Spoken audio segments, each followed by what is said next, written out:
இதோ பாரு பாண்டி, அவ வீட்டு வேலை செய்யத்தான் வந்திருக்கா. அஞ்சலி வந்தா இவ ஓட போறா.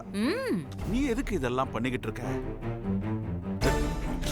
பேச்சி கோச்சுக்க போறா. கோச்சுக்கிட்டோண்ணே, நமக்கு என்ன? எனக்கு இதெல்லாம் பிடிக்கலண்ணே. அதான் பேச்சு எண்ணிய முத்தழக வச்சு சங்கடப்படுத்த போறேன். அவ என் பொண்டாட்டி பாண்டி. ஆமா, ஆனா இப்ப அவங்க முத்தழகு பக்கம்ன டைனிங் டேபிள்ல எல்லாரும் சாப்பிடுறப்ப பேச்சு அன்னிக்கு பிடிக்காததா அந்த முத்தழகு செஞ்சு வச்சிருப்பா. பூமி, சொர்ண அண்ணி, பேச்சு அண்ணின்னு எல்லாரும் முத்தழகு மேல செம்ம காண்டாகணும். பேச்சு அன்னிக்கு அப்பதானே புத்தி வரும். உன் பேச்ச கேட்பாங்க. நம்ம முன்னாடி அண்ணி நல்லா அவமானப்படணும். அதுவும் இந்த முத்தழகாலேயே. நீ கொஞ்சம் சும்மா இருனே, நாம 2 பேரும் வேடிக்கை பாப்போம்.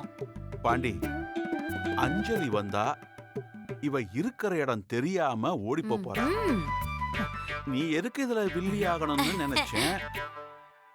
சரி, நீ டைம் பாஸ் பண்ற பண்ணு.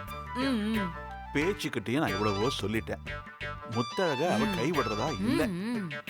ஆசைப்படுறா, அவஸ்தப்படட்டும். சரி, நீ வா, நமக்கு என்ன? இது என் அண்ணன் சூப்பர்ண்ணே.